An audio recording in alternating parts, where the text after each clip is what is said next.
Ladies and gentlemen, old heads everywhere, we got him. We found Michael Jordan's grandson. We found Kobe Bryant's son. His name is Anthony Edwards. Just put the stack on the clock. I am Ray Allen's a shot. I'm going straight to the top.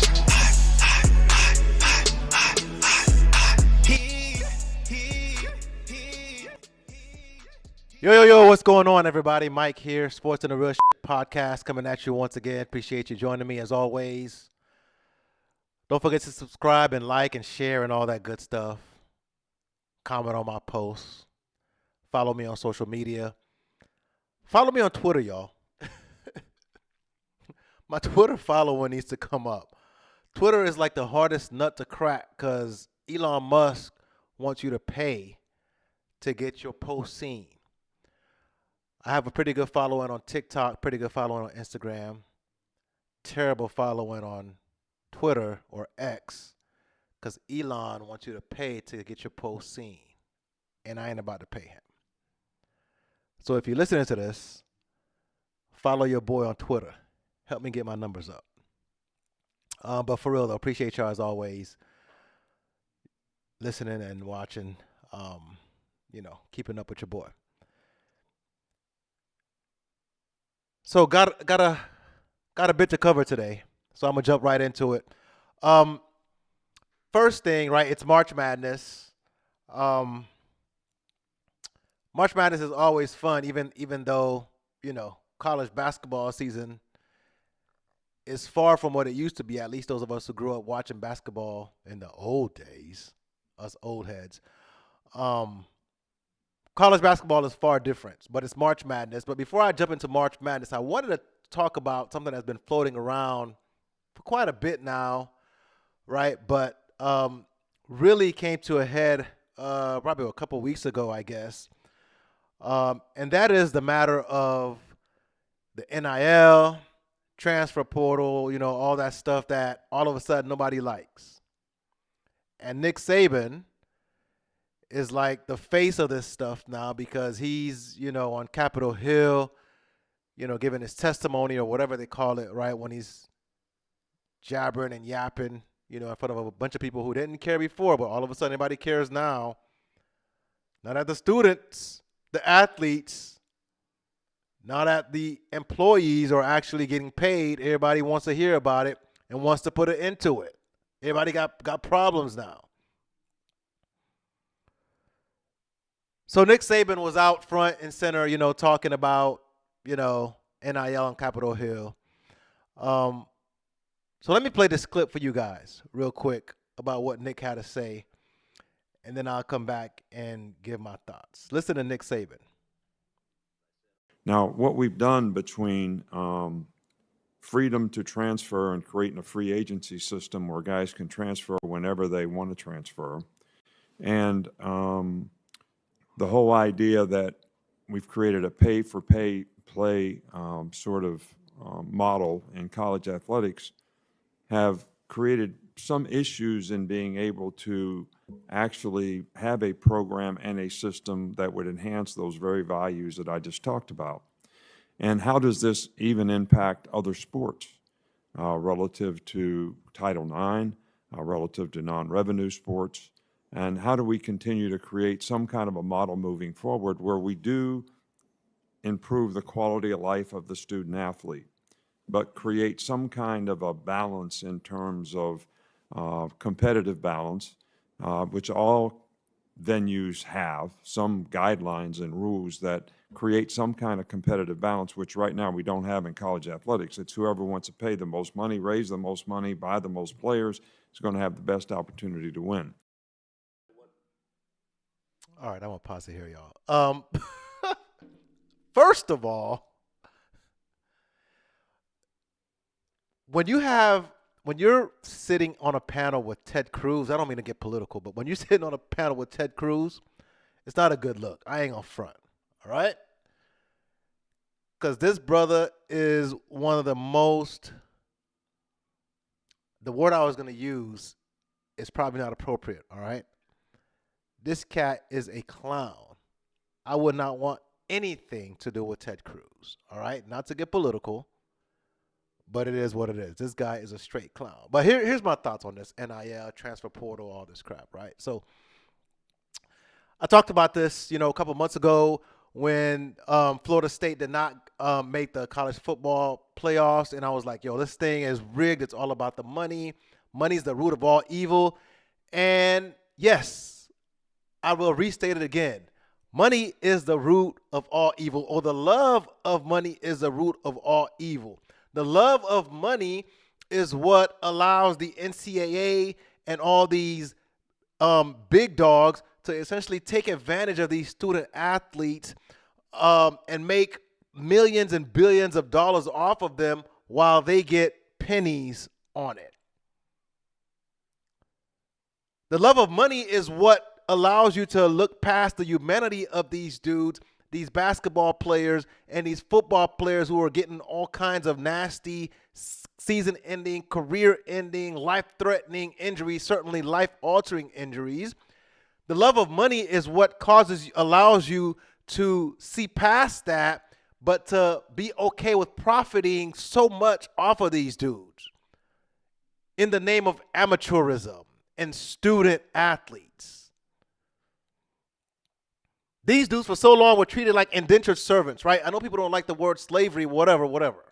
So I'll use the word indentured servants. They worked essentially for free for 3-4 years, however long they stayed in college. And then, if you made it pro, you made it pro. They didn't care about these dudes. Trust me, I went to Florida State. These football players, nobody really cared about them. If they didn't care about themselves to actually focus on their grades, nobody was going to care about them. And oftentimes the football schedule, the practice schedule, and all these things, the demands on these dudes, they didn't have the ability to, even if they wanted to, they didn't have the ability to, study and do all these things like all the regular students do. So now that the NIL and transfer portal is out of control, which I agree it is, but now that the students and the athletes are profiting, we have a problem, and now we need a panel. This is similar to, the big tax companies like H&R Block and these boys, lobbying to keep the tax codes complicated so they can keep profiting. The NCAA wants to keep profiting. The big boys want to keep profiting. Yeah, Nick Saban is acting like he's coming in the name of the players. He's coming for the players. You weren't coming for the players, Nick, when you were making big dollars. And don't act like you just started, players just started making money. They just started making money in the open right now. We know Alabama was paying players under the table. You gonna act like they weren't? We know other schools in the SEC and the big-time schools in the ACC paid players under the table. NFL players have come out and said that they got paid on their visits. So we know it was happening, but all of a sudden now everybody gets a piece of the pie, and you don't have the competitive advantage that you used to anymore, Nick. Now you got a problem with it, and you want to come speak on Capitol Hill. Nah, don't give me that, man. I'm not going to buy that one. By the way, I think I've mentioned this on this podcast before. Like, I know someone personally who played for Alabama football. And he was a two-sport star in high school, and he talked about how he wanted to play baseball. He played baseball and football in high school, and he went to Alabama, and he wanted to play baseball, in the offseason or whatever. And Nick Saban essentially told him, if you go play baseball, your spot is going to get taken. He's going to give away his spot. That's what he told me. Two-sport star in high school, Nick Saban essentially told him, if you play baseball, your spot's going to be taken. So forgive me if I'm not in love with Nick Saban. I respect the hell out of him. Great recruiter, great coach. But forgive me if I don't trust everything he's saying. And as a Miami Dolphin fan, I don't trust Nick at all. Because Nick Saban one day tells us that he's not going to Alabama as the Dolphins head coach. He's not thinking about Alabama. He's not going to Alabama. Next day, he's gone. He's at Alabama. Forgive me if I don't trust you, Nick. Forgive me if all of these years you've been cashing checks, millions and millions of dollars, and now you want to come out against the NIL and transfer portal. Meanwhile, coaches have been cashing in for years and accepting jobs and leaving jobs and accepting jobs and leaving jobs for you, and nobody could say anything. The students couldn't do anything about it. So now that the students have a say and could control their own destiny, now it's a major problem. Nah, fam, I'm not gonna buy that. I'm not gonna buy that. So in my opinion, the coaches like Nick Saban, like they could have gotten ahead of this a long time ago. They should have been gotten ahead of this if it was truly an issue. Nick Saban is probably the most popular, the most respected, the most powerful person in Alabama. Nick Saban is probably the most powerful person in the state of Alabama. Had he come out and said, hey, man, 10, 15 years ago, however long he's been coaching there, if he had come out and said, hey, man, we got to pay these dudes for real, no longer under the table, what would have happened? Something would have had to happen. He was the most powerful man in the state of Alabama, and I would go ahead and say Nick Saban was the most powerful man in the NCAA. So he could have gotten out ahead of this a long time ago. Coach K, these big-time coaches, Coach K, Roy Williams. Like, these guys were the most powerful people in the NCAA, certainly in their states, at a certain point. They could have said something a long time ago to be like, hey, man, let's do right by these students for real. Students. Let's do right by these student athletes for real and pay them. Nah, they kept collecting checks after checks. So now they want to come out and say, well, the NIL is not doing them good. The kids are just coming out and asking for money, how much you going to pay me, and they're transferring as soon as somebody else offers them more. Yeah, that's what happens when you've been hogging the cash for so long. And that's what we're taught, from early ages. Like, when you see a problem, don't sit on it. Try to fix the problem as soon as possible. That's what we're taught from a young age growing up in school. Our parents teach us that, because the more you harbor the problem, you don't tell your parents when something's wrong, then it becomes a much bigger deal and they can't fix it. So now the cat is out of the bag. So how do you reel it back in? It would have been much easier had the NCAA gotten out in front of it. Nick Saban and all these big-time coaches gotten in front of it a long time ago. But they were cashing paychecks. So don't come at us now talking about, oh, well, it's not great for the student. Thank you, Nick. We know it's not the greatest system right now. Stevie Wonder can see it's not the greatest system right now. But it's better than going back to dudes just getting a scholarship and people acting like that's enough payment.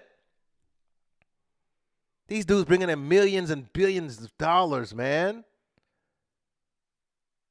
Nah, they're student athletes. They're amateurs. Get the hell out of here. So nobody believes you, Nick.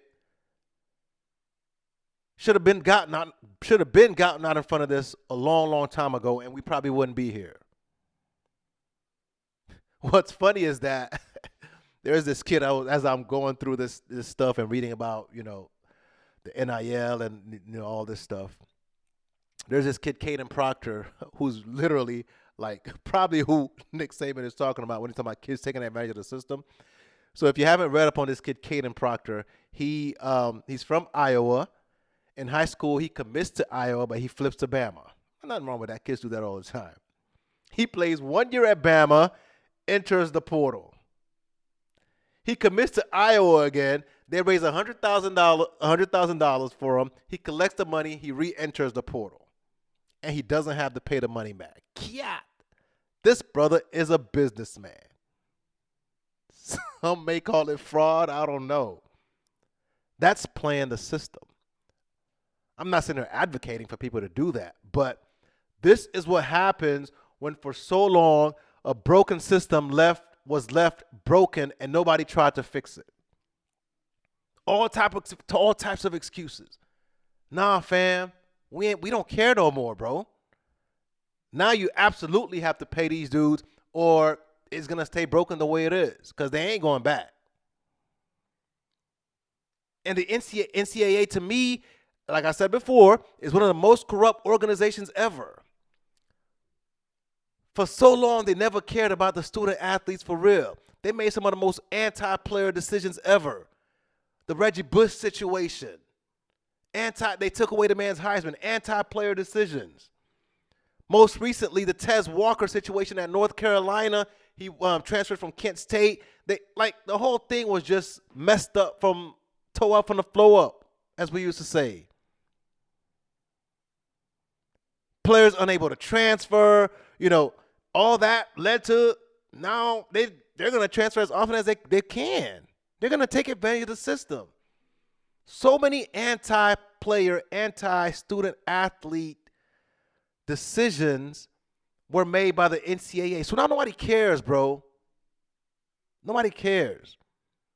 And now they're in court everybody's bringing them to court. The earliest court case I remember with the NCAA was the Ed O'Bannon case, with his name, image, and likeness, right? He was on the NCAA video game, the college basketball video game. Ed O'Bannon, mid-'90s basketball player, him and his brother Charles O'Bannon, big-time basketball players at UCLA. And Ed O'Bannon was like, man, how is my likeness being used in a video game and I'm not getting paid? Ed O'Bannon was like the very first, he was like the pioneer of suing the NCAA, and he sued the NCAA and the video game maker for NCAA Basketball 09, EA, right? He went to court. He filed a lawsuit because he was like, yo, that's me. You guys are selling me, except that my name ain't there, but it's my likeness. It's me. I'm not stupid. So many lawsuits, right, after O'Bannon. So Ed O'Bannon was like the first one I remember, taking him to court. But so many lawsuits, man, that they've been to court with. I was reading in 2020 and 2021, the NCAA has spent $50 million in legal fees for both years, each $50 million. Because there's people just straight taking them to court now, because the whole thing has been illegal for so long, and now people are like, nah, we're not gonna let you go through, and we're not gonna let y'all do that to us like that. Because for so long, everybody's been making money except for the kids. Check some of this stuff out, man. In 2022, the NCAA had revenue of $1.3 billion. Now they'll tell you that, they had a negative net income, right? They actually lost money because when the NCAA makes money, they have to give the money out to the schools. $1.3 billion in 2022. By the way, $900 million of that came from March Madness, the men's March Madness. Listen to this stuff, man. Former President Mark Emmert, in 2022, he made $3 million. The vice president, the executive vice president, made $3.6 million. Nick Saban made $11 million his last year. Dabo, $10 million this year. That's his current salary per year. Coach K made $10 million his last year. Calipari makes $9 million a year. The athletic directors at the big-time schools are making like $1 million on average, like $1 million each. All this money's floating around. And you're going to tell these kids there is not enough money to pay them. How, man? Just say you don't want to pay them. Don't spit in my face and tell me it's raining, bro. You ain't want to pay them. All this money floating around. Look at all this cash these boys are making, man. So for so long, they've hidden behind the fact that they want to call these cats students and student athletes, and they're amateurs, and we can't pay them. Nah, bro. You don't want to pay them. You want to keep the money for yourself. So now that cats are asking for money for the NIL and how much you're going to pay me before I transfer to your school, now you have a problem. It wasn't a problem when Mark Emmert was making $3 million a year and the EVP was making $3.6 a year. It wasn't a problem when Saban was making $11 a year. It's not a problem that Dabo is making $10 a year. Nah, it ain't a problem. But now it's a problem that dudes are asking, hey, man, spread the wealth. Let me hold some of that, bro. And football players and basketball players are carrying the NCAA. And especially in the football players' case, these cats, like I said, get hurt, life, career-altering decisions, man. Most of these cats don't go pro, and they sustain injuries that they're going to carry for the rest of their lives. But they don't get paid for it. Nothing to show for it. Most of these cats don't go pro, but nothing to show for it. And of course, you have people, who are carrying the water for the NCAA. That's just people who are jealous, dude. Like, if you watch college sports and you're talking about these cats can't get paid, you're just jealous. All right? You're not looking out for these kids. You're just jealous. So I don't know, man. Like, you can miss me with that. I know I'm going on a rant here, but you can miss me with that.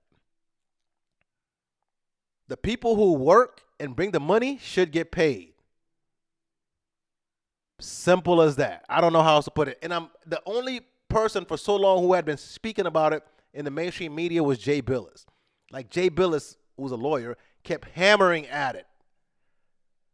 Like, he was like, yo, these dudes deserve to get paid. And for so long, nobody else was talking about it. And now that people are starting to make noise, and I'm sure Jay Billis is like, yeah, let's make this happen. Because he's right. He's right. And what people are scared to talk about is it makes some people uncomfortable about this whole NIL transfer portal, all this stuff, right? This whole NIL thing makes people uncomfortable when you talk about the fact that basketball and football players, the men's basketball and football players, actually are the ones who are the revenue-generating sports for the most part. And the demographic that primarily makes up the top basketball and football programs, for so long, you've been telling these dudes as they're growing up, all they heard growing up was, you need to carry yourself, you need to pull yourself up by your bootstraps. That's what they heard for so long. Don't depend on others. Don't depend on the government. And for so long, these cats have heard, you need to pull yourself up by your bootstraps. Don't wait for no handouts. That's what they heard. The demographic that now carries the NCAA for so long, nobody wanted to give them a handout. Everybody told them, don't wait for a handout. Pull yourself up by their bootstraps. Now that they're getting ready to pull themselves up by their bootstraps and they're able to do so, cats have a problem, and now they're being told by those who were telling them to pull themselves up by the bootstraps to look out for others who happen to be in a different demographic. The demographic who's more affluent, the demographic who's more preppy, golf players, tennis players, swimmers. Oh, now you're telling this demographic, black people, you're telling this demographic who primarily makes up the revenue generating sports, don't just pull yourself up by your bootstrap. Share your bootstraps with somebody else. When all their lives they were told, don't wait for somebody else to give you a handout, pull yourself up. That's what they've been told. So the NCAA wants these poor kids to sponsor these rich kids. Y'all don't see that? The NCAA is essentially telling these kids from poorer backgrounds, now that you're making some money in the NIL, well, we gotta stop the NIL because we're leaving out these other kids who are rich kids, richer backgrounds. These kids whose parents could probably afford for them to go to college out their own pocket, because if you're going to play golf, your parents got some money. If you play golf growing up, you're probably from the suburbs. If you're a swimmer growing up, you're probably from the suburbs. Your parents got some money. Definitely more than the dudes, growing up in the hood, growing up probably on a farm somewhere in the middle of Nebraska. These dudes growing up with nothing. These dudes growing up in the deep South in communities where all they hear on TV and in the news is the black community ain't this. The black community shouldn't wait for this. They shouldn't wait for handouts. And now that they're getting paid, you want to tell them, nah, slow down. Share your boots with somebody else. I know it makes people uncomfortable, but that's the honest truth. And people are scared to talk about it because, of course, race conversation in this country quickly go left anytime you bring up the truth. But it's not lost on me that for so long you've been telling these kids, pull yourself up by their bootstrap, get off of welfare. Your mom's on welfare. Get off of welfare. Don't wait for the government to do anything for you. That's what you've been telling them. The government's not going to help you. Don't wait for the government. And as soon as they start making money, oh yeah, look out for these guys.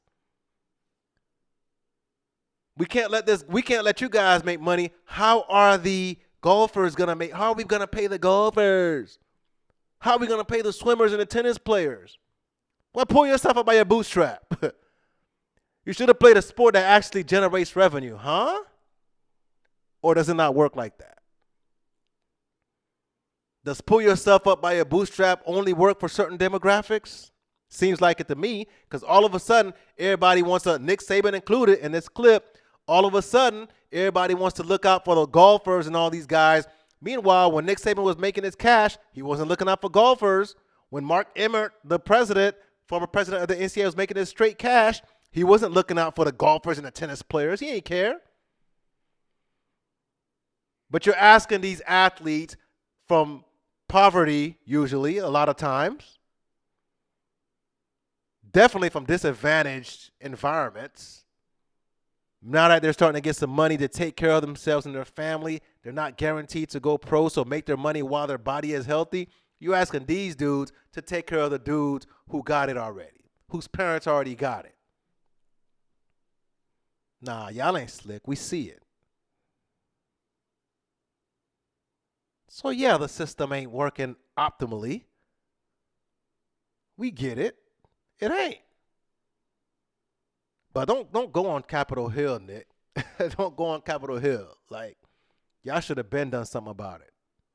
When you were making your $10 million, how much of that did you actually donate to the tennis player, to the golfer, to the swimmer, to the bowler, or whatever other teams they got? Synchronized swimming, I don't know, hockey.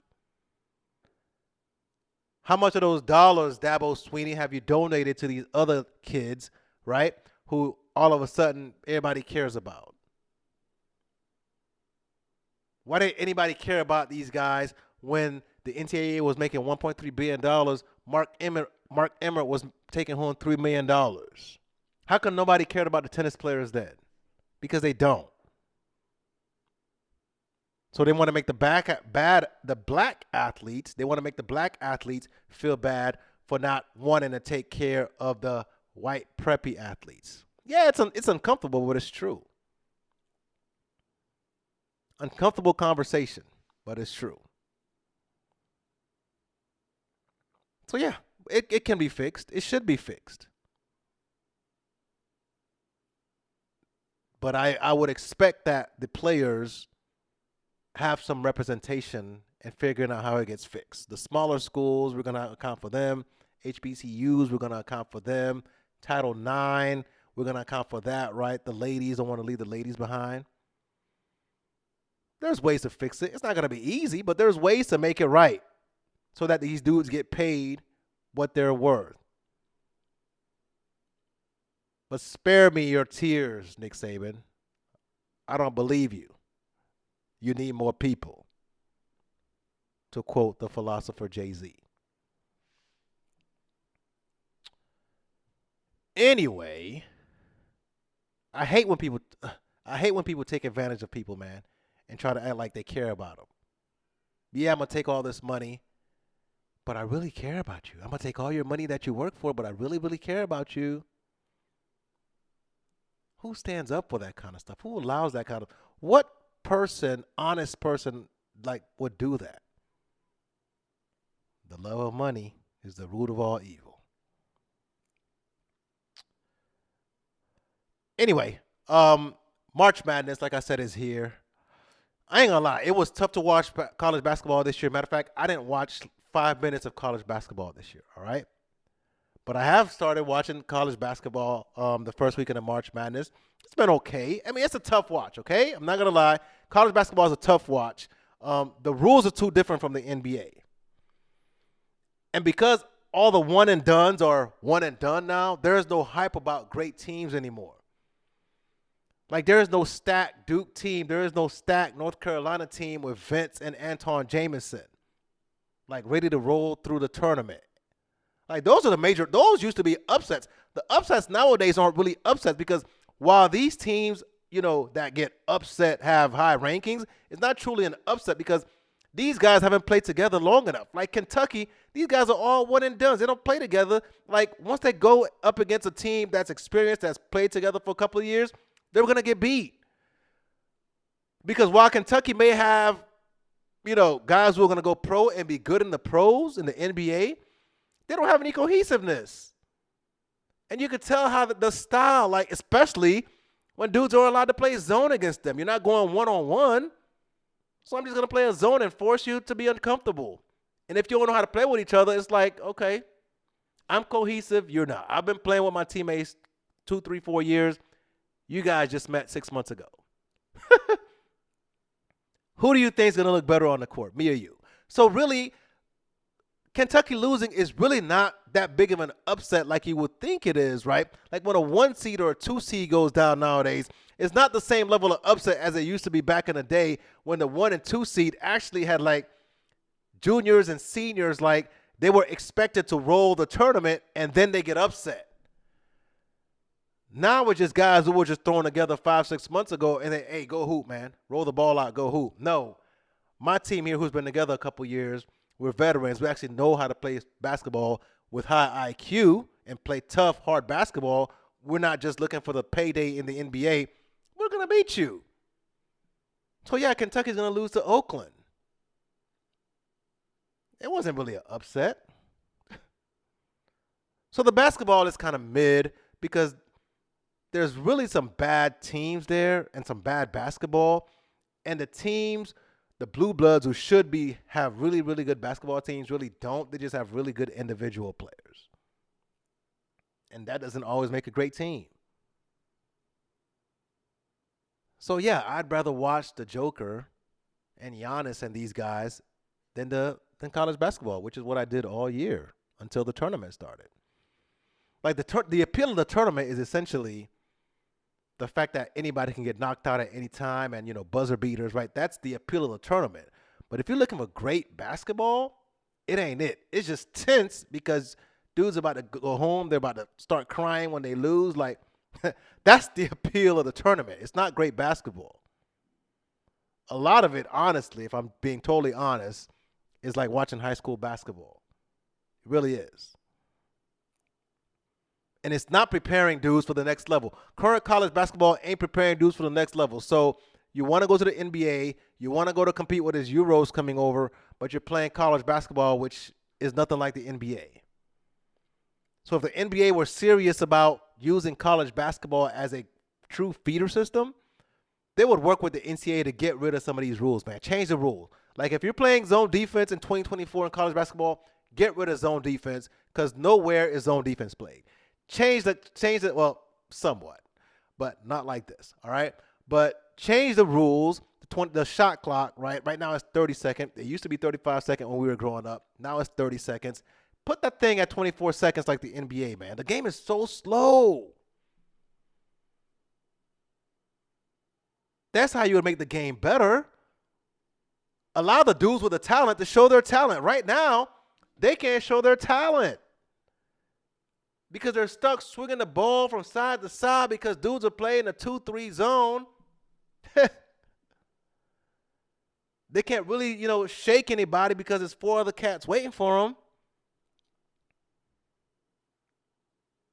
So, yeah, I would say if the NBA wants to help college basketball, change some of these rules, man. The NCAA, get rid of the damn zone, all right? Prepare for kids for the next level. You can do a better job of that. Get rid of the damn zone and go to the shorter shot clock like the NBA. Because like I said in the previous episode, last 2 episodes, the Euros are going to eat our lunch because our development process is not preparing these kids for the NBA. Before college or in college, they're not being prepared as they should for the NBA.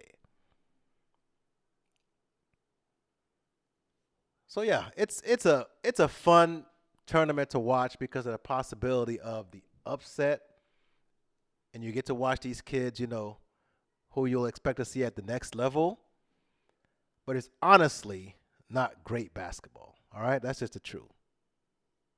Like it's like a LA Fitness run a lot of times, man. I ain't gonna front. Like some of these lower seeded teams, and that's what it used to be where the lower seeded teams had players who were real sus, right? But then the higher seeded teams used to be teams, like I said, with sophomore, junior, seniors, right? They were veteran teams and great players. Like you knew they were going pro, but they were also veterans, so they play with high IQ, right? Smart team basketball. So you could watch the 15 seed and see, okay, these guys are sus. But then you watch the 1 and 2 seeds, you're like, okay, this is real big boy basketball. These guys are ready for the pros. Nowadays, because of all the one and dones, and it's like the 1 and 2 seeds are not that much different than the 13, 14, 15 seed. The quality of basketball is just not there anymore, man. So that's one of the issues with the current system, whether you call it transfer portal, NIL, one and dones. The current system in college sports and college basketball impacts the quality of college basketball, which is crazy because college football is pretty high level. Like it's pretty good football. Now, I don't think I really have any complaints about, like when you're watching big time SEC football, like a lot of times it looks like professional football. So college basketball needs to be fixed, in my opinion. Get rid of zone defenses and take the shot clock down from 30 to 24, man. The women's game is actually pretty interesting. The ladies play really fundamental basketball. They share the ball, like they cut. Like the women's college basketball, honestly, might be more interesting than the men's, all right? It really is. They definitely got more star power. So when you're watching LSU and Iowa, South Carolina, they definitely got more buzz around those programs than anything the men's game has to offer. Anything. And it's crazy to say because the dudes are still the better athletes, but the women, for whatever reason, it's just a better watch right now. So I promise you, like the women's championship game and the women's Final Four is probably going to have more views than the men's Final Four. Because there's just more buzz. Like Caitlin Clark, had she been on the men's side, she would have left school and went to the pros, right? So that's one of the challenges of the current system. But yeah, the basketball is not truly great. But my takeaway from this weekend is that Coach Cal is overrated, all right? Coach Calipari is overrated. And I felt this way for so long. I've always thought that Coach Calipari is like probably the best recruiter in the sport. But he's really like a very average coach. X's and O's wise. Like his teams have been getting kicked out early for a long, long time. And people just now, calling him out on it. But Coach Cal has had NBA players for a long time. Like NBA is filled with Kentucky players, but Coach Cal has had early exits for a super long time. So in 2010, he lost in the Elite Eight. 2011, he lost in the Final Four. Not bad. 2012, won a championship with Anthony Davis. 2013, they did not make it. 2014, they lost in the national championship game. 2015, they lost in the Final Four. Not bad of a run. Since 2014, here's what Coach Cal and Kentucky have done in the tournament. 2016, lost in the second round. 2017, they lost in the Elite Eight. 2018, they lost in the Sweet 16. 2019, they lost in the Elite Eight. 2022, they lost in the first round. COVID year, so 2020 and 2021 weren't. We're not going to count those. 2022, they lost in the first round. 2023, they lost in the second round. And this year, they lost in the first round. And people are like, yo, they're ready to fire this guy, get rid of him. The problem is, who else you going to get the coach at Kentucky who can continue to bring in those? That's the thing. Like Kentucky is used to bringing in these one and dones, like all these NBA players, these stars. So who are you going to get? So compare Calipari to Tom Izzo, who has the same number of championships, by the way. Tom Izzo has the same number of championships as Coach Calipari. But if you were to like pick a coach, you're picking Tom Izzo. Like I was reading about Tom Izzo, he has 16 wins as a lesser seed in the tournament, which is an all-time record. Like Tom Izzo coaches his butt off with lesser players, lesser talent all the time. But Coach Cal, man, great salesman, always selling, always be selling, as they say for sales folks. Always be selling. He's always selling. Great salesman, great recruiter, mid-coach at best. So, yeah, that's my takeaway so far. The games are, It's nice to see some of the upsets, right? And Coach Cal is overrated like a son of a gun. For real. All right. What are the impacts of NIL, transfer portal, and all that stuff is I saw this week that the G League Ignite team that the NCAA sponsors, the NBA sponsors, excuse me, the G League Ignite team that the NBA sponsors is shutting down their operations. And the NBA's reason is that basically with dudes getting paid in the NIL now, why do we need to pay for why do we need to entice dudes to come play for the G League Ignite if they're going to be getting paid in college? Which is a legitimate reason. It's a legit reason. Why pay for these dudes to come to the G League Ignite, make 40, 50,000 a year, some more. The best players probably make more than that.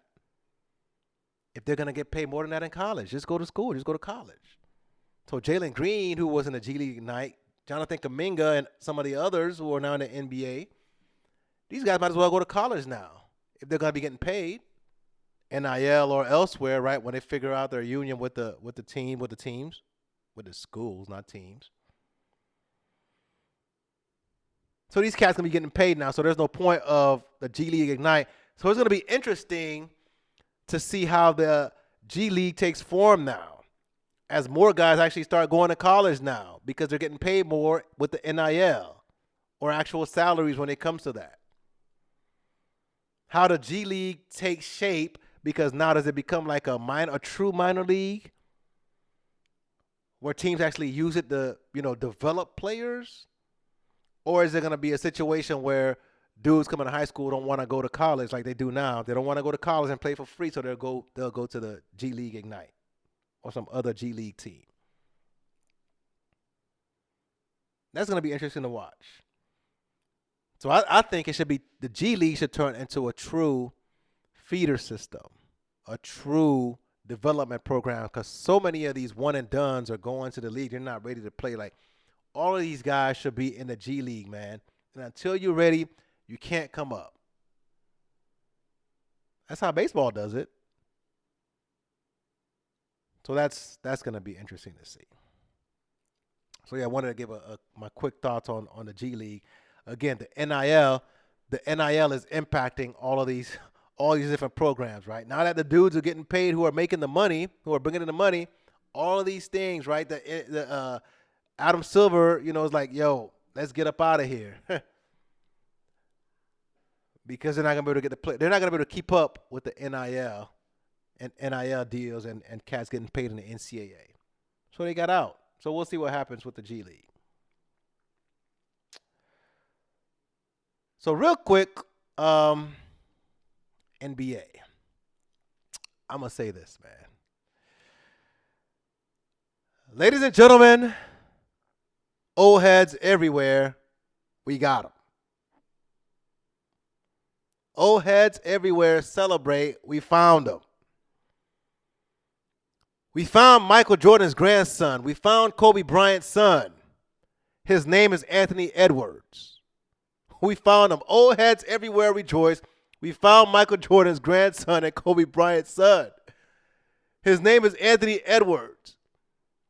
And the more I watch this guy, I'm like, ooh, we got him. He plays our style, what we're familiar with. Anthony Edwards is our guy. He's not out here just jacking up threes all the time and step backs. Yeah, he shoots step backs, but that's not all he does. He has a mid-range game. We got him. He's not out here running into dudes, drawing fouls. He's not a foul merchant. We got him. Anthony Edwards is the old head's dream. Like if you're an old head and you were looking for, somebody a favorite player after Kobe Bryant retired, like Anthony Edwards is your guy, man. The Ant-Man is your guy. Yeah, you see the nasty dunks, the posters. His recent poster against the Jazz is ridiculous. He baptized John the Baptist. Yeah, you saw the nasty block against the Pacers to win that game. Like, this brother goes all out. We got him. Michael Jordan's grandson. His heirness, his royal heirness. We got him. And his name is Anthony Edwards.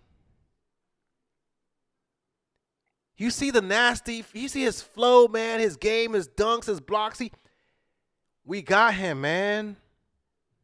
And what I'm most interested in, and as I watch Anthony Edwards now in recent game, he has a recent game against Denver that was on TV. I watched, was on national TV against the Nuggets. This brother has been working on his game. What's got me more hyped about him is not the flashy plays, it's not the dunks and the blocks and all this stuff. That stuff draws the casuals. While I love it, the stuff that I see more is him working out of the mid post and the high post. And what I love the most is his footwork. If you see here in this clip here, like against the Nuggets, he did this a couple of times in the game that I don't think I've seen that in his game before. Like, that is a Jordan Kobe special. Like, the turnaround Jay, you think he's about to go hit the turnaround, and he hits you with the fake. Now you can't guard him. Are you gonna guard the turnaround, or are you gonna play him for the fake, the up and under? He's getting his foot. He's working on it. He's clearly working on his footwork, man. That's what got me the most hype about Anthony Edwards. He's clearly working on his footwork now. Like, he didn't have this move in his package previously like that. Not consistently, at least. So, old heads rejoice, man. This is the guy we've been waiting for. He is the prince. I love it, man. I'm in love with this cat now. I love Anthony Edwards' game, man. So now whenever he has a game, League Pass, I'm watching. National TV game, I'm watching. I'm there. Hopefully, the Minnesota Timberwolves can put a team around this cat to actually win a championship. And I'm going to predict this. I'm going to put my money on this cat right now. I'm going to buy low. In the next 3 years, Anthony Edwards is actually going to be the best player in the league. People just aren't going to admit it. He may not have a championship to his name, but in the next 3 years, Anthony Edwards is going to be the best player in the league. There's going to be other cats who put up better stats. The Joker's probably going to have better stats, better shooting percentage, true shooting percentage, more efficient. He might have more assists. He might even have more rings, right? Giannis is probably going to have, I don't know if he's going to have another ring, but he's probably going to have, the stats. But the best player in the league, I predict in the next 3-4 years, is going to be Anthony Edwards. People aren't going to admit it, right? Just like they didn't want to admit that Kobe had taken over the best player in the league. They wanted to give it to, Tim Duncan, Like, we knew Kobe was the best player in the league. Even when Tim Duncan was winning championships, we knew Kobe was that guy. He was the best player in the league. And even still now, people want to rank Tim Duncan higher than Kobe because, they claim Kobe wasn't efficient. That's why the old heads love Anthony Edwards. He doesn't care about efficiency. He cares about doing what it takes to win. He cares about winning. He's old school. His style is old school. I'm just trying to win the basketball game at all costs. Yeah, he can work on his decision-making, and some of the shots he takes is still ill-advised. Yeah, he could take care of the ball a little bit. He gets kind of wild and reckless. He'll learn that. Coaching will help him get there. Yeah, his jump shot can get more consistent. He'll work on that. But I'm telling you right now, Anthony Edwards, 3-4 years, he's going to be the best player in the league. There's going to be other cats who are probably winning championships and winning MVPs because they're on better teams. But Anthony Edwards is going to be the best player in the league. Two-way player, goes hard on offense, goes hard on defense, doesn't mind the matchup. Give me that guy. So even when Hakeem Olajuwon was doing his thing, like, we knew Michael Jordan was that guy. Even when Tim Duncan and other big men were doing their thing, we knew Kobe was that guy because the NBA has proven us over the last 25, 30 years, the NBA has proven to us that a two-way wing player is probably your best bet to a championship. And that guy, if you have him, he's probably the best player in the league, a la LeBron, a la Kobe, a la Michael Jordan, his heirness. So we found Michael Jordan's grandson, y'all. We found him. Finally. Like, watching his footwork the other day, I'm like, damn, this brother is getting there. He's getting it. It's not just about being flashy no more. It's about focusing on the fundamentals.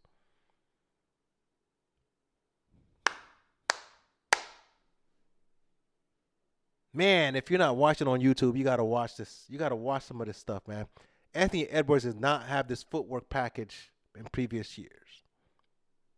Now, in addition to the highlight plays, which Jordan made, which Kobe made, he's getting his fundamentals down. He's getting his footwork down. A lot of cats don't have footwork. They just dribble, run into you, get a foul call, or throw a step back up. So that's how you become dominant, Ant-Man. Refine your craft, bro. I know he says KD's his favorite player, but you've been watching some Kobe, bro. Don't lie to us. So, yeah, you can have Luka. You can have Joker.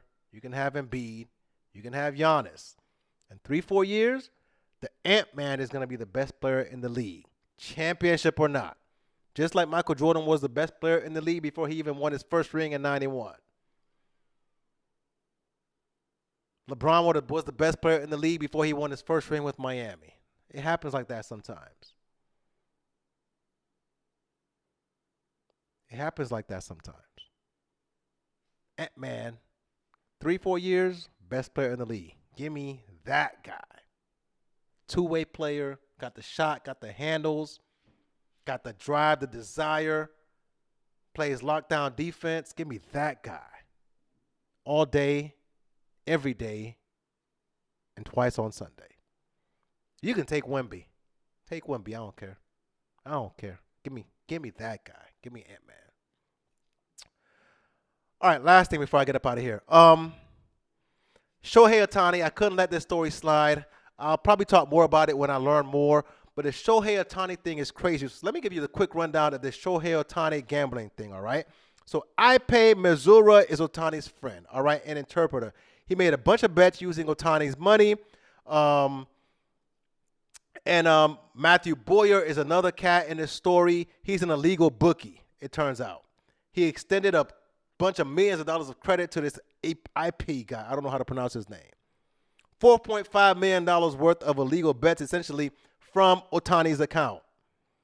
Multiple 500K wires sent out from Shohei Ohtani's account. Ape initially says that Ohtani was with him and they did the transactions together. Ohtani's lawyer says, nah, it wasn't like that. It was theft.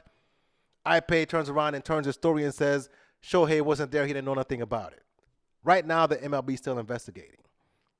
According to the MLB, Rule 21D3, it says any player, umpire, or club or legal official or employee who places bets with illegal bookmakers or agents for illegal bookmakers shall be subject to such penalty as the commissioner deems appropriate in light of the facts and circumstances of the conduct. Again, more facts to come. That story is going to blow up. I know it is. But as this thing is coming out, right? People are talking about there's no way Shohei Ohtani would do something like that, and they're already there to defend this guy. I'm like, I don't know, man. So I'm going to wait for the facts. But as this story's rolling out this week, one of my guys gave me a book recommendation, The Psychology of Money. And I'm going to talk about the psychology of money in upcoming episodes. But The Psychology of Money, one of the paragraphs talks about never enough.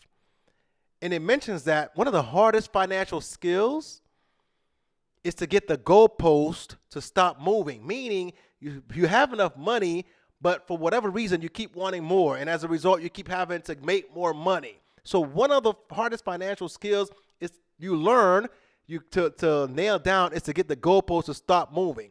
And unfortunately, a lot of athletes don't ever get to that point where they learn to get the goalpost to stop moving, because as they make more money, they want more. So I'm not saying Shohei is guilty, but the financial skill that I want my audience to learn, this is real shit we're talking about now, making money and keeping money, is getting the goalpost to stop moving. Meaning, as you make money, you don't always need the next thing, the biggest house, the bigger car, the nicer car, the flashier car, more Jordans. And as I'm reading this book and the stories coming out, this chapter on in the psychology of money is called Never Enough. And it gives examples like Bernie Madoff of people who were already wealthy, but for whatever reason, it was never enough and they wanted more. So I'm not saying that Shohei Ohtani is guilty, but it's not out of the realm of possibility that someone who's so rich, who just signed a $700 million contract, could want more. Just like Calvin Ridley, who made millions of dollars in the NFL, would want more and essentially throw a season away gambling silly money. And other NFL players are gambling silly money even though they're making millions of dollars. So again, I'm going to wait for more to come out, but I wanted to share this with you, my followers. If you're new to Sports and the Real shit, one of the most important skills you can learn, one of the most important financial skills, and the hardest financial skill, is to get the goalpost to stop moving. I'm making enough money, I need to get a house, I need to get a car. That's your goalpost. Then there's another goalpost. So I got to get a bigger house. Why? Because you're trying to keep up with somebody else in a nicer car. So if you could take anything away from this podcast episode, if you could take anything away from this episode, is mastering getting the goalpost to stop moving. Because once you do that, then you'll have the money and the resources to do whatever you want and to live the life you want. But the more you spend on stuff that you don't need, the more the goalposts keep moving, you start making reckless decisions. You start making bad decisions, potentially like a Calvin Ridley or other athletes who have gone broke because the goalposts never stopped moving, even though they were millionaires. So I'm not going to say anything else about Shohei Ohtani. There's more to this story, but I wanted to make sure you guys heard that. While millionaires are spending millions to gamble and losing millions because they're gambling and getting themselves in trouble, there's a lesson there to be learned. And I wanted y'all to hear that in this episode. All right? Remember that. The hardest financial skill is to get the goalpost to stop moving. So I'll talk more when that story comes out. I'm actually planning to do a whole episode on gambling. Y'all don't want to miss that. Sports gambling and how it's impacting folks and how there's a lot going on there. I don't think people recognize the depth and the craziness that's going on with sports gambling. So I'll talk more about that. So I'll leave it there with this Shohei Ohtani stuff. All right, y'all. That's all I have for today. Appreciate y'all as always. Thanks for listening, watching. Don't forget to like, subscribe, share, comment, tell your friends about it. But I'm going to catch you guys next time. Bye. Sports and the Real shit. Peace. I'm going straight to the top. Just put the stack on the clock. I am Ray Allen's a shot. I'm going straight to the top.